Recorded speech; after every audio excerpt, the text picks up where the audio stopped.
Hello everyone, in today's video, we will describe 3 important artworks in our Chinese art auction on August 25, 2024. Then we will tell you more myths about trolls. Lot 16.5 is a Chinese white Tibetan jade vase with various gems. The dimension is 7.48 inches by 3.15 inches by 2.75 inches. The weight is 0.69 pounds. The white Tibetan jade vase is an exquisite piece of art, showcasing the craftsmanship and opulence associated with traditional Chinese artistry. The vase, smooth and lustrous, is carved from pristine white Tibetan jade, giving it a subtle yet radiant sheen. The surface of the vase is richly adorned with intricate pictures composed with colorful gemstones such as agate, jade, turquoise, coral, and lapis lazuli, creating a vibrant and textured contrast against the pure white jade. One of the primary scenes features an elephant, a symbol of strength and wisdom in Chinese culture, holding a vase filled with delicate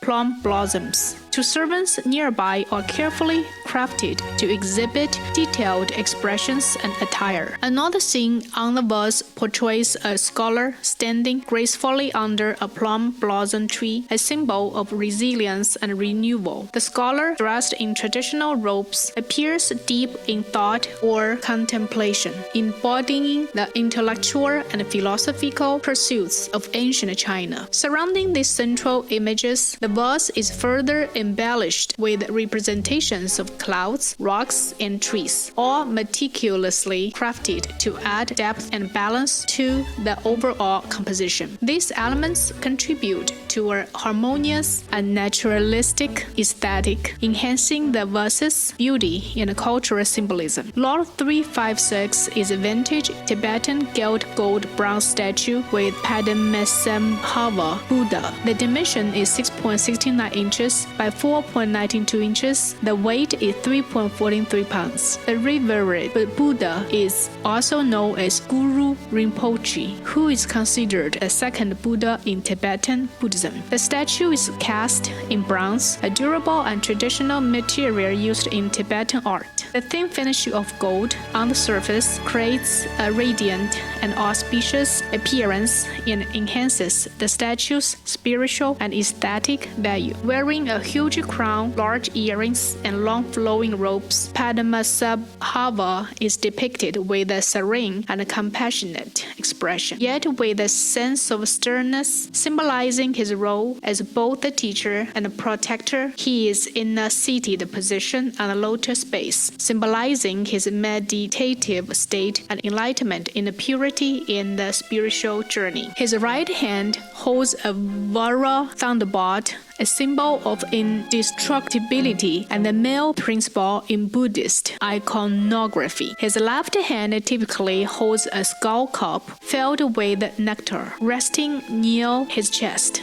which symbolizes wisdom and the transformation of negative energies into positive forces. Leaning against his left shoulder is a trident-topped staff called Katavanga, adorned with ribbons and symbolic elements like skulls, representing the spiritual power and the 3 kayas bodies of a Buddha. This statue is not just a work of art, but also a powerful spiritual symbol, often used in meditation and rituals to invoke the blessings and protection of Padmasambhava. Lot 378 is a Chinese gilt gold Famille rose porcelain vase. The dimension is 10.55 inches by 7.48 inches. The Famille rose style, originating from the Qing dynasty, is characterized by the use of soft, opaque enamel colors with a characteristic pastel. The use of pinks, reds, greens, and blues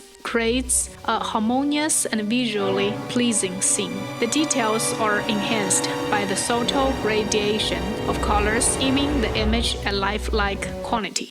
On the global round porcelain body, two horses are skillfully painted in a naturalistic style, grazing peacefully under the pine trees and peach fruit trees. Their reddish hue contrasts beautifully with the surrounding landscape, highlighting their presence and vitality. The horses symbolize strength, endurance, and success. The pine tree, a symbol of longevity and resilience, spreads its branches above the horses. The tree is rendered with detailed brush strokes, showing the texture of the bark and the long, knit-like leaves. Near the pine tree, a peach fruit tree is in blossom. The peaches, symbolizing immortality and prosperity, are painted in shades of pink and red, adding a splash of color and further symbolism to the scene. In the further background, a serene mountain landscape unfolds, with the distant peaks painted in soft blue and green tones. The mountains are shrouded in mist, creating a sense of depth and tranquility. Two gilt gold handles with dangling rings are on the top two sides. The bottom part is intricately bordered with rounds of floral motif and geometric designs in blue and white colors. A clear glaze covers the entire vase, giving it a glossy finish that enhances the brilliance of the colors and protects the intricate painting. The vase is both visually striking and deeply meaningful. It is a stunning example of intricate craftsmanship and traditional Chinese aesthetics. Let's talk about some myths about trolls. The name troll means simply monster in various forms in Old Norse myths. They are sometimes described as hostile giants. In the Middle Ages, they appear more often as fairies who are responsible for black magic. In late medieval Icelandic and West Scandinavia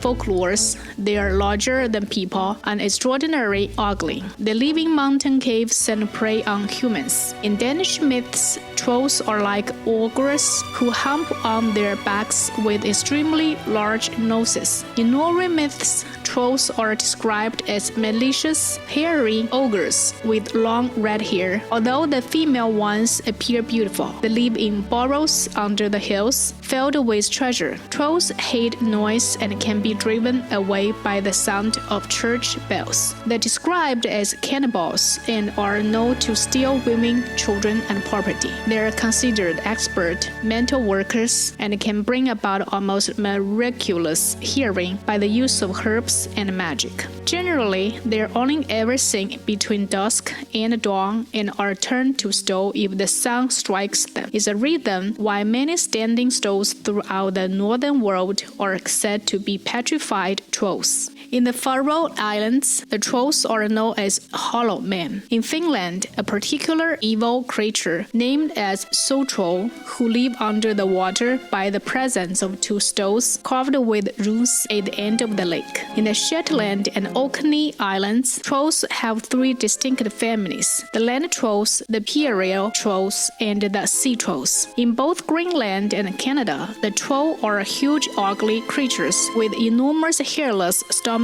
that drag along the ground and talons on their fingers sharply as knives. In J.R.R. Tolkien's The Hobbit, Bilbo Baggins encounters a group of extremely loud and boorish trolls who are turned to stone when the morning light strikes them. In the movie The Lord of the Rings, the troll are the huge cave ones who attack the heroes in the mines of Mora. Welcome to visit Quaron Gallery for your favorite art items, and thank you for your reviewing and listening.